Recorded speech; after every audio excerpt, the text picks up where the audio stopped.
Di tengah maraknya kasus perdagangan manusia, seorang polisi muda bernama Arman mendapat tugas rahasia untuk menyelidiki jaringan ilegal pengiriman tenaga kerja Indonesia ke Kamboja. Awalnya, Arman mengira ini hanya sindikat biasa. Namun, semakin dalam ia menggali, semakin mengerikan fakta yang terungkap. Ratusan korban dipaksa bekerja sebagai scammer online, disiksa, dan tidak bisa pulang. Assalamualaikum sahabat yang dirahmati Allah. Hari ini saya akan membagikan sebuah kisah menghebohkan seorang polisi muda bernama Arman mendapat tugas rahasia untuk menyelidiki jaringan ilegal pengiriman tenaga kerja Indonesia ke Kamboja. Apa yang akan terjadi selanjutnya, mari kita simak cerita selengkapnya. Sebelum kita mulai, bagi yang beragama Islam mari tuliskan sholawat untuk Nabi kita Muhammad sebagai bukti cinta kita kepadanya. Semoga sholawat ini menjadi saksi yang menuntun kita mendapatkan syafaat di hari akhir. Dan jangan lupa untuk like dan subscribe channel ini. Dukungan kalian bukan hanya membantu menyebarkan dakwah Islam, tapi bisa juga menjadi amal jariah yang terus mengalir pahalanya. Malam itu, udara Jakarta terasa lebih panas dari biasanya. Di sebuah ruangan kecil di markas kepolisian, Arman duduk sendirian menatap map berwarna merah di tangannya. Keringat dingin menetes di pelipisnya. Ia baru saja menerima tugas rahasia langsung dari atasannya di unit khusus. Tugas ini bukan sekadar operasi biasa, melainkan penyelidikan jaringan pengiriman tenaga kerja ilegal yang dikabarkan sudah merenggut ratusan korban. Ini bukan tugas ringan, men. Kalau kau gagal, bukan cuma kariermu yang tamat, tapi nyawamu juga terancam. Kata Kompol Yusuf sebelum menyerahkan map itu.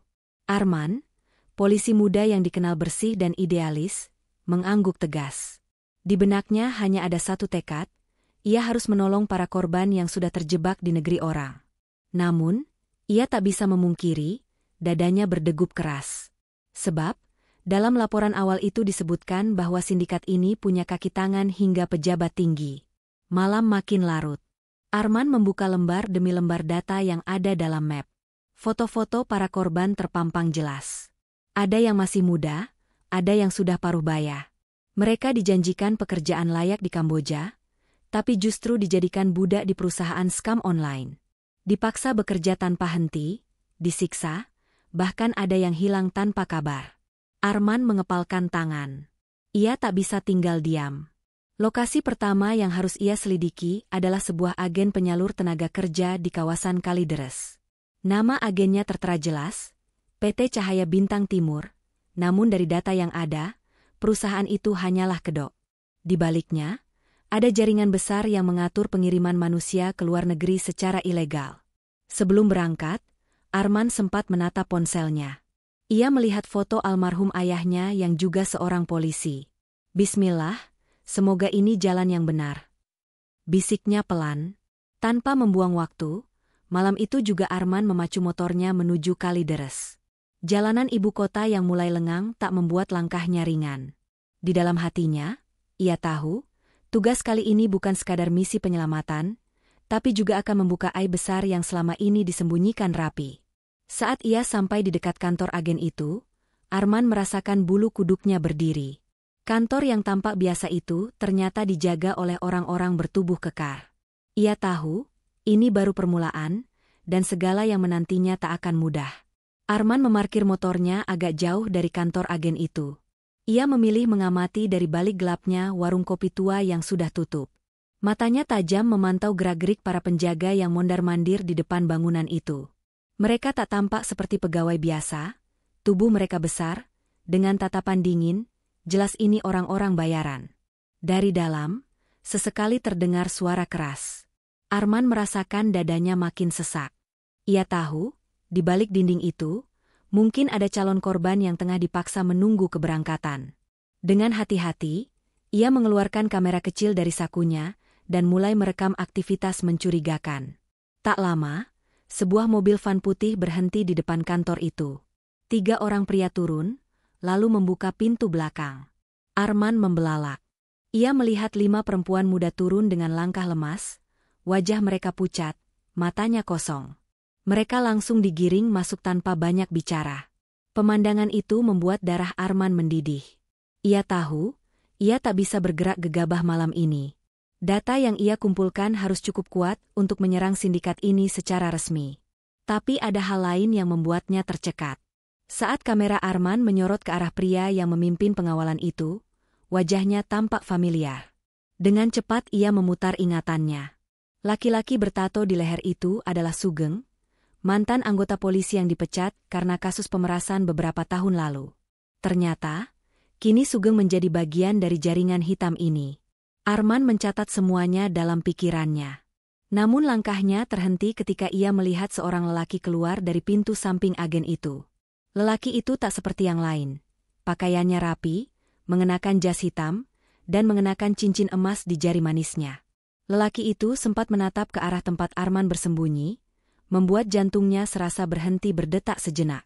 Dalam gelap, Arman berusaha tenang. Ia menunduk, menahan napas. Ketika ia kembali mengangkat kamera, lelaki itu sudah masuk ke dalam mobil mewah berwarna hitam. Mobil itu melaju pergi, meninggalkan debu di jalanan. Arman tahu, ia harus mengikuti mobil itu. Instingnya berkata, lelaki itu bukan orang biasa.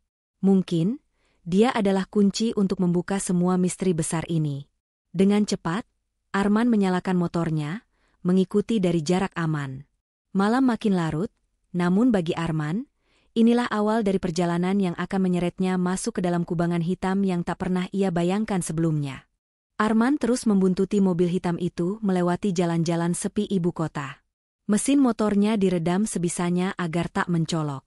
Matanya tak lepas dari lampu belakang kendaraan mewah yang melaju pelan, seolah tahu sedang diawasi. Mobil itu akhirnya berbelok ke sebuah kawasan elit di daerah PIK. Arman hampir tak percaya. Ia mengira sindikat ini beroperasi di tempat kumuh, tapi nyatanya justru masuk ke lingkungan mewah.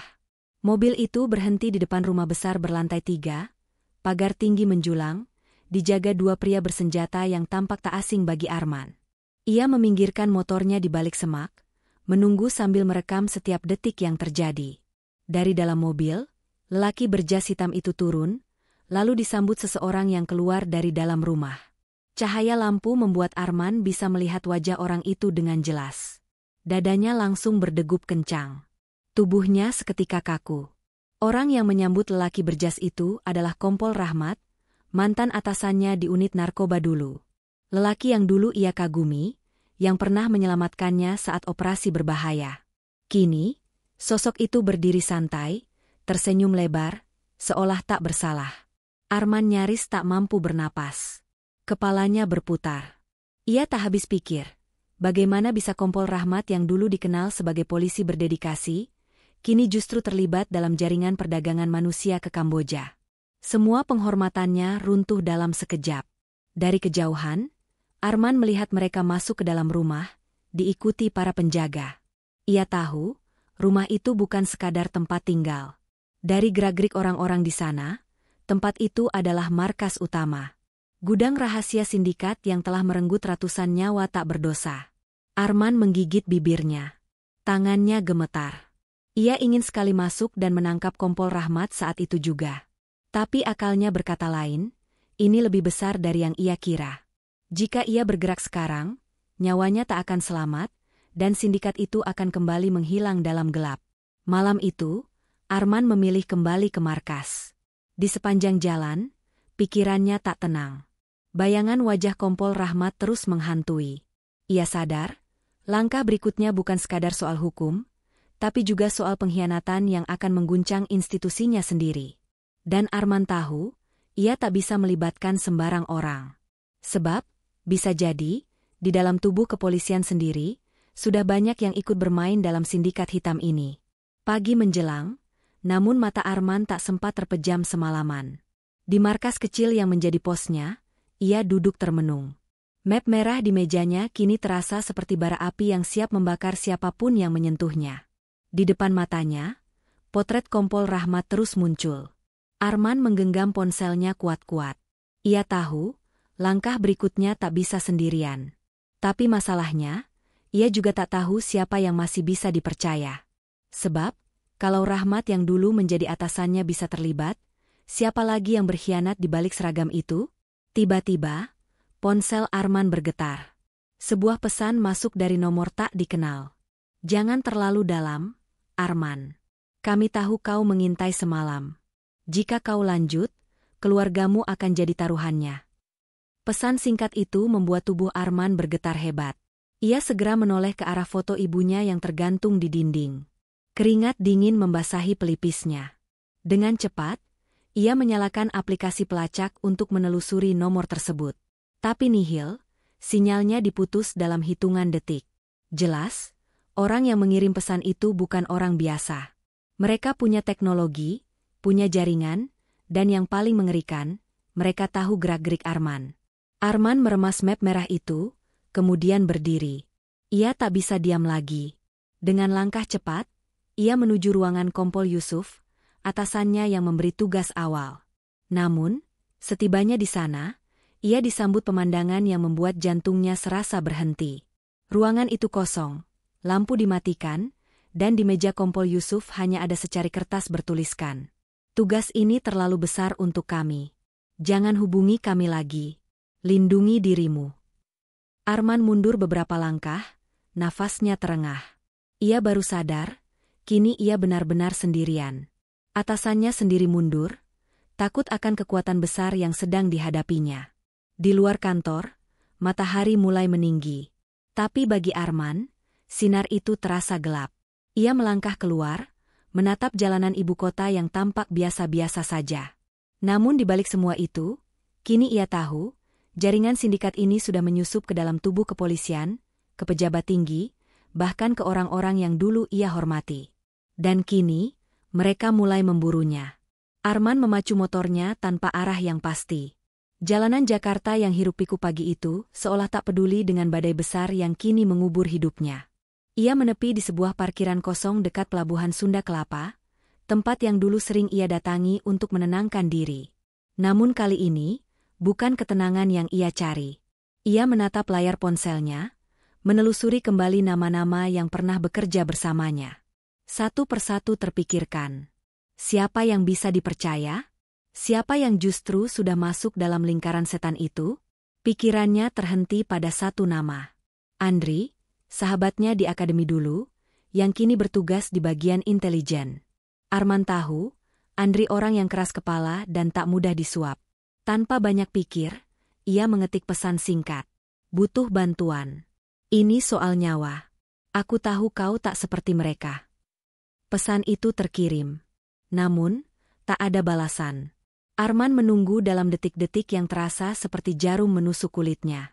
Hingga akhirnya, ponselnya bergetar. Balasan masuk. Temui aku di gudang lama belakang pasar ikan. Tanpa senjata. Sendiri. Arman menghela napas panjang. Ia tahu ini berbahaya, tapi kini tak ada pilihan lain. Ia kembali mengendarai motornya, menyusuri jalan sempit di belakang pasar yang sudah bau amis oleh ikan-ikan yang membusuk. Setiba di sana, ia melihat Andri sudah menunggu, mengenakan topi hitam dan masker.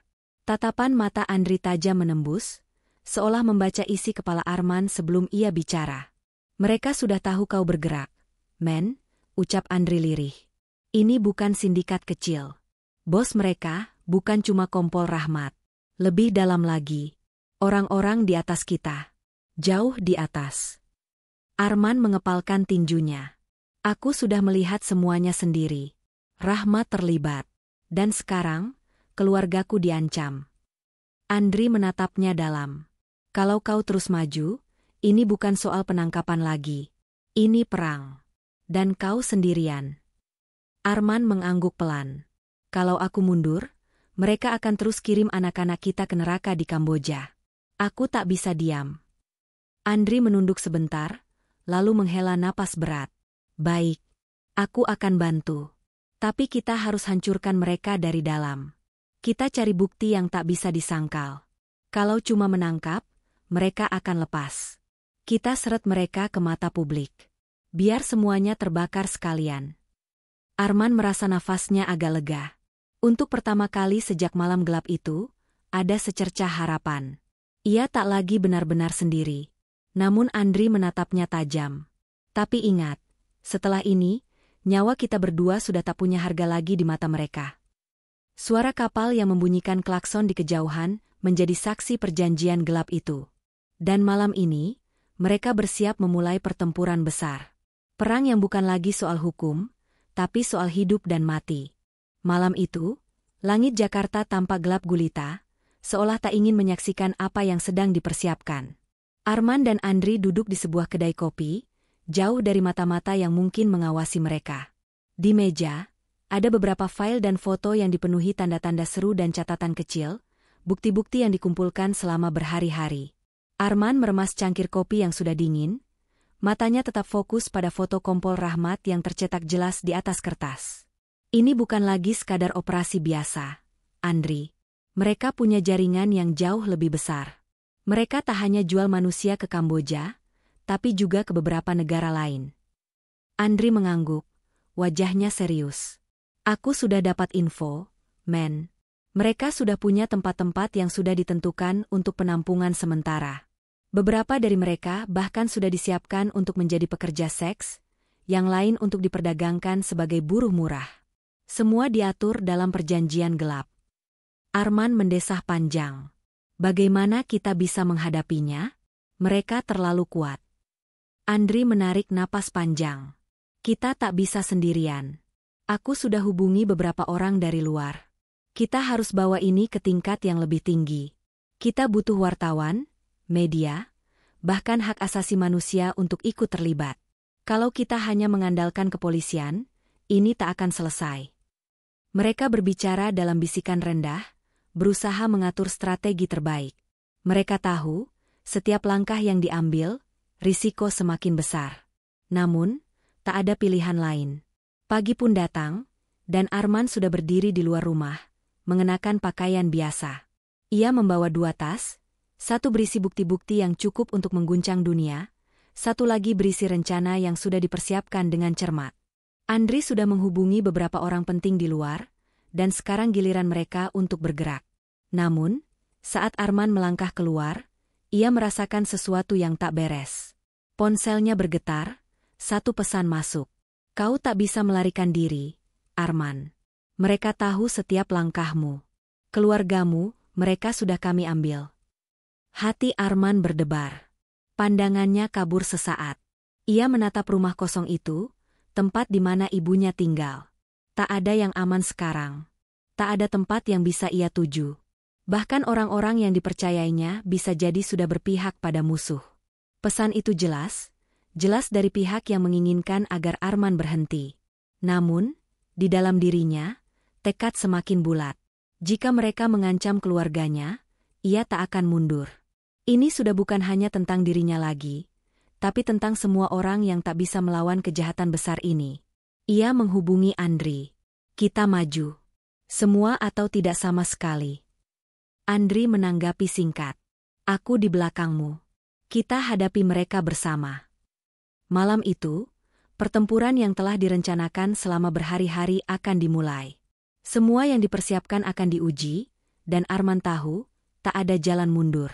Perang ini tak hanya melibatkan dirinya, tetapi juga semua yang peduli dengan kebenaran. Dan kini, kebenaran itu harus dilawan dengan segenap kekuatan yang dimiliki. Arman dan Andri bergerak cepat. Waktu yang mereka miliki semakin sempit, dan tekanan dari setiap sisi semakin kuat. Mereka menuju ke sebuah gedung tua yang sudah lama tidak digunakan, tempat di mana Kompol Rahmat dan sindikat itu menyimpan banyak rahasia gelap. Dengan satu rencana yang sudah disiapkan matang, mereka memasuki gedung itu melalui pintu belakang. Kegelapan menyambut mereka, hanya ada cahaya dari senter yang dipegang Andri. Setiap langkah mereka terdengar jelas di lorong yang sepi. Arman merasakan ketegangan di sekitarnya, namun tekadnya lebih besar dari rasa takut.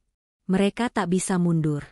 Bukan lagi soal nama baiknya sebagai polisi, bukan lagi soal karir, tapi soal menegakkan keadilan yang sudah lama terlupakan. Ketika mereka sampai di ruang utama, Arman melihat banyak pria berseragam hitam, para anggota sindikat yang tampaknya sedang menunggu perintah. Di tengah ruangan, Kompol Rahmat berdiri dengan tenang, seolah tidak ada yang bisa mengancamnya. Menyusup ke dalam permainan besar ini, Arman. Kompol Rahmat tersenyum sinis. Kau tak akan menang. Kau bukan lagi bagian dari kami. Kau terlalu lemah. Arman melangkah maju, matanya penuh tekad.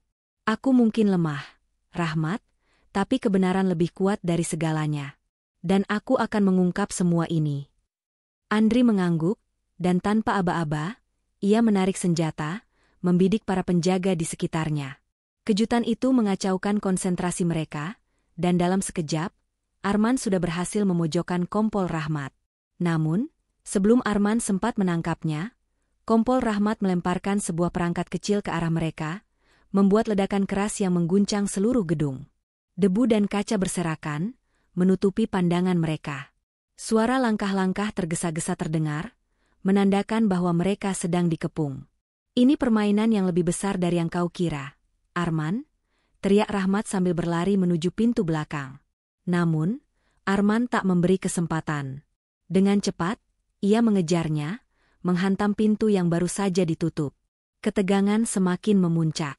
Hanya satu langkah lagi, dan pertempuran ini akan berakhir.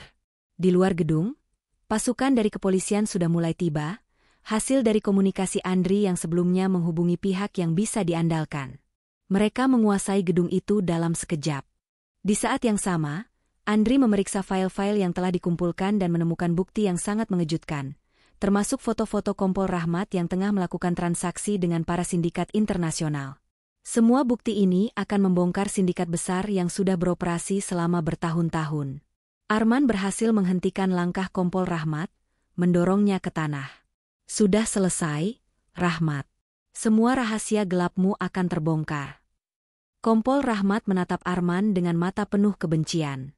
Kau tak tahu apa yang sedang kau hadapi. Mereka akan datang untukmu. Mereka tak akan berhenti. Namun, tak lama setelah itu, petugas kepolisian lainnya berhasil mengamankan tempat tersebut, menangkap para anggota sindikat dan membongkar jaringan perdagangan manusia yang sudah lama bersembunyi di balik topeng hukum. Chapter 8. Akhir dari semua. Setelah penangkapan itu, Arman kembali ke rumahnya, duduk di ruang tamu yang sunyi. Ia melihat foto ibunya di meja, merasa lega karena ancaman terhadap keluarganya telah teratasi. Namun, meski kemenangan terasa manis, rasa kehilangan tetap ada. Ia tahu, dunia yang ia kenal telah berubah selamanya. Para pejabat tinggi yang dulu ia percayai, yang seharusnya menjadi penjaga kebenaran, ternyata justru terlibat dalam kejahatan yang jauh lebih besar dari yang ia bayangkan. Arman memandangi ponselnya. Beberapa pesan masuk dari Andri, memberi kabar bahwa sindikat besar itu akhirnya bisa dibongkar, dan banyak yang ditangkap. Namun, dalam hatinya, Arman tahu bahwa ini baru awal dari perjalanan panjang yang penuh ketidakpastian. Semua akan terbayar, kata Arman pelan, meski ia tahu perjuangan belum sepenuhnya berakhir. Perang melawan kejahatan besar ini tak akan berhenti hanya karena satu kemenangan. Namun setidaknya, malam itu, ia bisa tidur dengan tenang, mengetahui bahwa ia telah melakukan yang terbaik. Dunia mungkin belum sepenuhnya bersih dari kegelapan, tapi ada sedikit harapan, dan itu lebih dari cukup untuk memulai langkah selanjutnya.